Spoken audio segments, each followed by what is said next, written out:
کیونکہ قرآن میں ہے ان اللہ لا یغفر ان یشرک بہ ویغفر ما دون ذلک لمن یشاء، بے شک اللہ تعالی جس کو چاہے گا بخش دے گا، مگر جس نے شرک کیا ہوگا اس کو نہیں بخشے گا۔ اب یہاں ایک مسئلہ بتا دیتا ہوں آپ کو، غلط فائدہ نہیں اٹھانا، مسئلہ بتا رہا ہوں۔ شرک نہیں کیا اور باقی گناہ کیے ہیں اور توبہ نہیں کی، شرک نہیں کیا، باقی گناہ بغیر توبہ کے مر گیا، پھر بھی بخشا جائے گا۔ سزا اللہ سزا دے، اللہ معاف کر دے، اس کی مرضی، لیکن ایمان ہو۔ اگر ایمان نہیں ہے تو پھر بھلے کتنی عبادت کی ہو، کتنی نیکیاں اپنے طور پر سمجھ کے کی ہوں، کوئی بخشش، کیونکہ مدار کس پر ہے نجات کا؟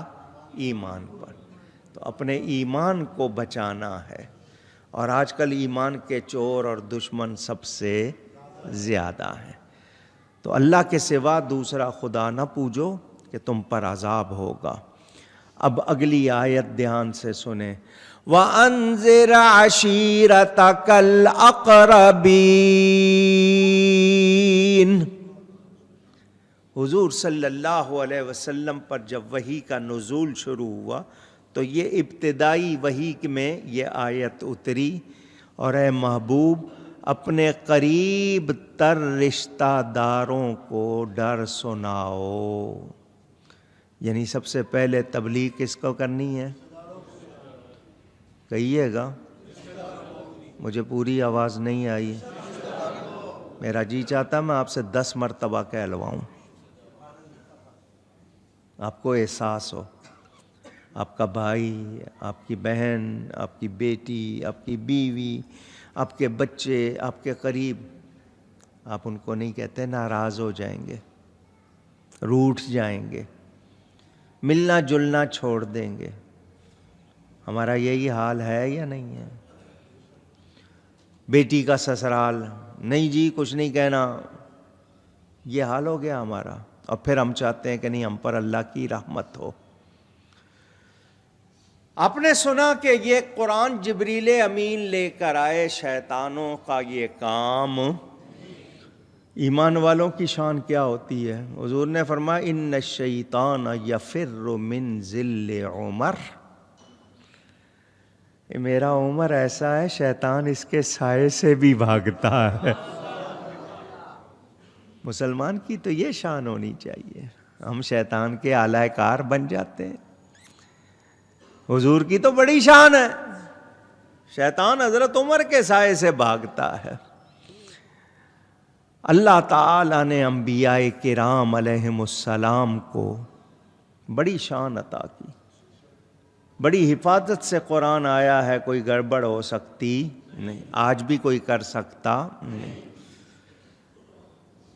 اللہ کے سوا کسی کو پکارنا، اس پر بھی میں کئی مرتبہ بتا چکا ہوں، مختصراً آپ کو بتا رہا ہوں، دھیان سے سن لیں، کیونکہ شک ڈالنے والے بہت زیادہ آپ کو تنگ کرتے ہیں، آپ کو معلومات نہیں ہوتی ہے تو آپ پریشان ہو جاتے ہیں۔ فَلَا تَدْعُ مَعَ اللَّهِ، میں نے آپ کے سامنے ترجمہ کیا، اللہ کے سوا کسی کی پوجا نہ کرو۔ وہ کہتے ہیں اللہ کے سوا کسی کو نہ پکارو، اللہ کے سوا کسی کو، ٹھیک ہے آ جاؤ، اگر یہی بات ہے جواب سن لو۔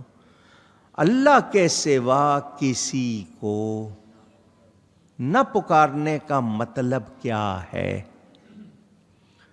اگر صرف اتنا کہو کہ اللہ کے سوا کسی کو نہیں پکارنا ورنہ شرک ہو جائے گا، دھیان سے سننا، باپ نے بیٹے کو کہا او بیٹا پکارا یا نہیں؟ پوچھ رہا ہوں، بیٹے نے پکارا ابا جان، پکارا یا نہیں؟ ان کے فتوے سے کیا ہو گیا؟ کیونکہ وہ کہہ رہے ہیں اللہ کے سوا کسی کو نہ پکارو۔ تو باپ، بیٹا، دوست، بھائی، ملازم، دوسرے اللہ کے سوا ہیں یا نہیں ہیں؟ آپ نے پکارا او بھائی، ان کے فتوے سے کیا ہوگا؟ کیا ہوگا؟ کوئی بچے گا شرک سے؟ تو اللہ کے سوا کسی کو نہ پکارنے کا مطلب کیا ہے؟ مطلب یہ ہے کہ اس کو عبادت کے لائق سمجھ کر پکارنا، مطلب یہ کہ اس کو خود سے مستقل بالذات، یعنی وہ خود سے ہے ایسا سمجھ کے پکارنا، اللہ کا شریک سمجھ کر پکارنا، عبادت کے لائق سمجھ کر پکارنا، حقیقی مددگار سمجھ کر پکارنا، ایسا پکارنا شرک ہے۔ اور یہ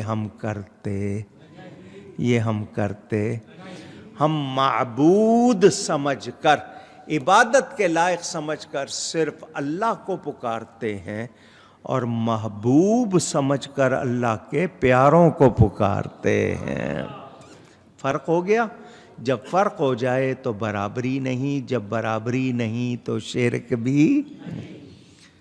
اب وہ پھر کرتے ہیں ہیر پھیر، ان کو پتہ چل گیا کہ اللہ کے سوا کسی کو نہ پکاریں تو باقی سارے ہی اللہ کے سوا ہیں، تو پھر باپ بیٹے کو، بیٹا باپ کو، بھائی بھائی کو، بہن بھائی آپس میں ایک دوسرے کو، میاں بیوی کوئی بھی پکار نہیں سکتا، تو اب ہیر پھیر کرتے ہیں، کہتے ہیں دور سے نہ پکارو، ہیر پھیر، دور سے نہ پکارو، بعد از وفات نہ پکارو۔ یہ کیا ہے؟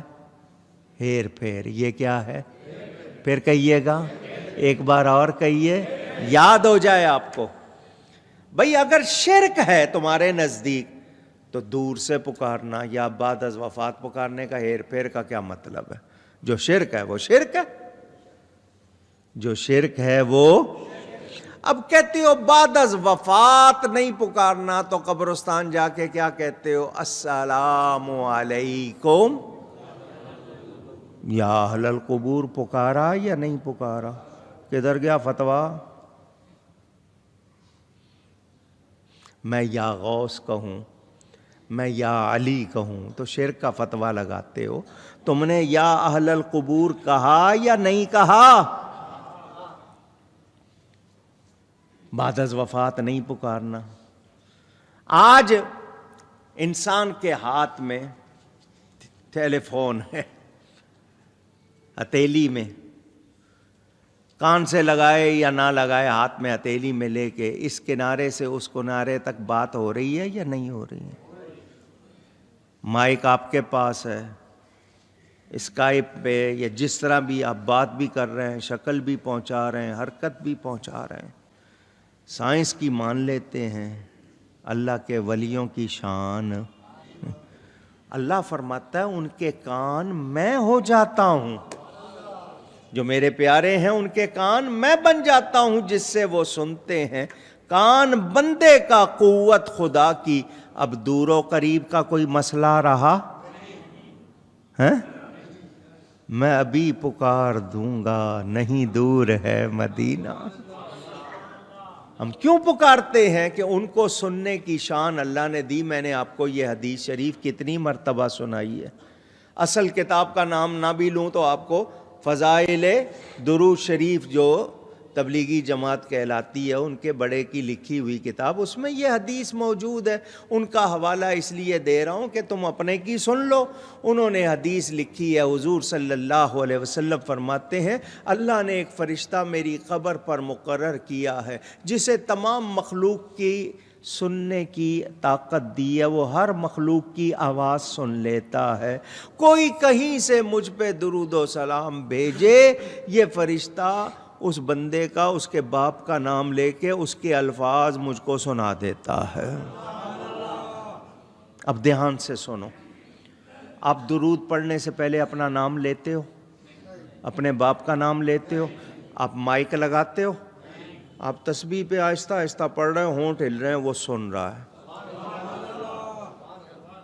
وہ آپ کو بھی جانتا ہے، آپ کے اصلی باپ کو بھی جانتا ہے۔ آپ جن الفاظ میں وہ الفاظ وہاں دہرا رہا ہے، تو جب قبر پر مقرر غلام کی یہ شان ہے، آقا کی کتنی شان ہو۔ اعتراض کرنے والوں کو سوچنا چاہیے۔ دور و نزدیک کے سننے والے وہ کان. اردو میں کان، یہ جو آپ کے سننے کے لیے ایئر جس کو انگلش میں کہتے ہیں، ان کو کہتے ہیں نا اذن. اور ایک کان آپ کے ہاں اس کو کہتے ہیں جس میں سے سونا، ہیرے، جواہرات نکلتے ہیں، جس کو انگلش میں مائن کہتے ہیں. کان اس کو بھی کہتے ہیں کان. اعلیٰ حضرت کے اس شعر میں 2 مرتبہ کان کا لفظ ہے، ایک اس کان کا اور ایک اس کان کا. دور و نزدیک کے سننے والے وہ کان، کان لالے کرامت پہ لاکھوں سلام. وہ ایسی کان جس میں لال موتی کو کہتے ہیں نا، کرامتوں کے موتی. انہوں نے ہیر پھیر کیا جی، دور سے نہیں سن سکتے، سائنس نے ٹیلی فون بنا دیا، سن لو. یہ اعلیٰ سن سکتا ہے، نبی نہیں سن سکتا. کیسی بات ہے، کیسی بات ہے. بعد از وفات قبر میں جا کے حضور فرماتے ہیں جب دفنا کے تم لوگ لوٹتے ہو، قبر والا تمہاری چپل سے جو آواز ہوتی ہے نا وہ بھی سنتا ہے. اور جن کے کلمہ پڑھنے والوں کی یہ شان ہے، آقا کی کتنی شان ہوگی. اور ایک جہان سے دوسرے جہان میں سننا. حضور صلی اللہ علیہ وسلم بیٹھے، صحیح حدیث وہ بھی پڑھتے ہیں لیکن اس کو سمجھتے نہیں ہیں. حضور صلی اللہ علیہ وسلم بیٹھے کہ ایسی ہلکی دھمک کی سی آواز آئی نا، جیسے کوئی چیز کسی چیز سے ٹکراتی ہے. فرمایا میرے صحابیو جانتے ہو یہ آواز کیسی؟ فرمایا 70 برس پہلے ایک پتھر پھینکا گیا تھا. کتنا عرصہ پہلے؟ پھر اونچی پھینکا گیا تھا، اب جا کے وہ دوزخ کی تہ کو لگا ہے، یہ اس کی آواز ہے. میں آپ کو سمجھاؤں، ایک پتھر لینا آپ اور 10 فٹ سے پھینکنا، تو دیکھنا کہ وہ 10 فٹ کا فاصلہ کتنی دیر میں طے کرتا ہے.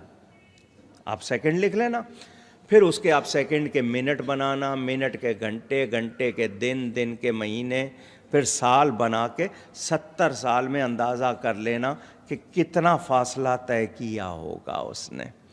70 برس کی راہ پر وہ جا کے گرا، میرا نبی مدینے میں بیٹھے سن رہا ہے.